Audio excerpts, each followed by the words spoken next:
sortutako inprimakian sartzen baldin banaiz, ikus dezaket galdera bat berez sortua agertzen dela eta galdera hau edita dezaket. Eta gero beste galderekin osatu nire inprimakia. Beno, kasu honetan galdera izengabea ditzen dio lehenengo neri, nik jartzen aldiote nik nahi duana, kasu honetan aita ama edo legezko tutorearen izena abizenak. Eginen dugu inprimaki bat gurasoek betetzeko ikasbidaiaren inguruan barkatu.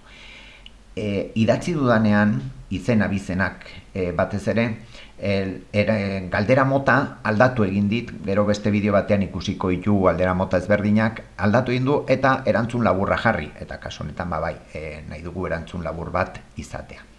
Beko aldean ikusten dituzu hainbat aukera, ezabatzekoa eta bar, eta batez ere, hau nahi genuen ikusi, derrigorrezkoa klikatzen baldin badut eta aktibatzen baldin badut, galdera hau, erantzuleak galdera hau erantzun beharko du, bai ala bai, inprimakia bidali ahal izateko.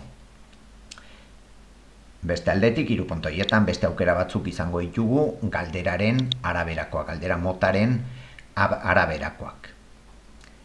Ikusten baldin badut aurrebista, ikusiko dut, elbide elektronikoa, jarria geneukana, eta asterisko hau ikusten dugunean, honek erran nahi du galdera hau derrigorrezkoa dela, eta nahi ez erantzun behar izango dela. Beno, beste beko ikono horiek aprobetxatuz, beste galdera bat eginen dut. Bikoiztu aukera erabiltzen baldin badut sortuko dit beste galdera bat aurrekoa bezalakoa, berdin-berdina eta testo berberarekin. Kasu honetan, idatziko dut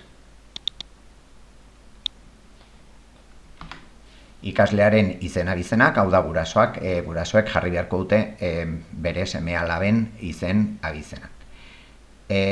Duplikatu egin dudanez, derrigorrezkoa jarraitzen du izaten honekin, eginak izango genitun lehendabiziko 2 galderak, gure inprimakiaren lehendabiziko 2 galderak. Gobierno de Navarra. Nafarroako gobernua.